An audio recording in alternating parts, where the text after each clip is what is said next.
କଟକ ଓଡ଼ିଶା ରାଜ୍ୟ table tennis ସଂଘ ଏବଂ ୟୁଜିଟିଟି ମିଳିତ ଆନୁକୂଲ୍ୟରେ ଆଜିଠାରୁ 5 ଦିନ ବ୍ୟାପୀ ରାଜ୍ୟସ୍ତରୀୟ ବିଦ୍ୟାଳୟ ଓ ରାଜ୍ୟସ୍ତରୀୟ ର୍ୟାଙ୍କିଙ୍ଗ ଟେବୁଲ ଟେନିସ୍ ପ୍ରତିଯୋଗିତା ଆରମ୍ଭ ହୋଇଛି। ଏହି ପ୍ରତିଯୋଗିତାରେ ରାଜ୍ୟର ବିଭିନ୍ନ ବିଦ୍ୟାଳୟରୁ 300ରୁ ଊର୍ଦ୍ଧ୍ୱ ଛାତ୍ରଛାତ୍ରୀମାନେ ଯୋଗ ଦେଇଥିବା ବେଳେ ସେହିଭଳି 200ରୁ ଅଧିକ ର୍ୟାଙ୍କିଙ୍ଗ ପ୍ରତିଯୋଗିତା ଯୋଗ ଦେଇଛନ୍ତି। ସବ୍ ଜୁନିୟର ଏବଂ ଜୁନିୟର ଓ ସିନିୟର ବିଭାଗର ବାଳକ ବାଳିକା ଏବଂ ମହିଳା ଓ ପୁରୁଷ ମଧ୍ୟରେ ପ୍ରତିଯୋଗିତା ଅନୁଷ୍ଠିତ ହେବ। ଆଜି କଟକ ସିଡିଏ ସ୍ଥିତ ଟେବୁଲ ଟେନିସ୍ ଇଣ୍ଡୋର ହଲ୍ଠାରେ ପ୍ରତିଯୋଗିତା ଉଦ୍ଘାଟିତ ହୋଇଯାଇଛି।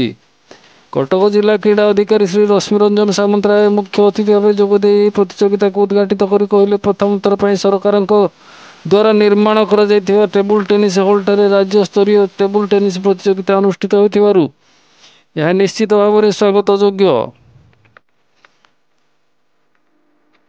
ଓ ଆଇଜିଟିଟିଏ ସଭାପତି ଶ୍ରୀ ଚିତ୍ତରଞ୍ଜନ ମହାନ୍ତି ଉଦ୍ଘାଟନ ଉତ୍ସବରେ ସଭାପତିତ୍ୱ କରିଥିଲେ।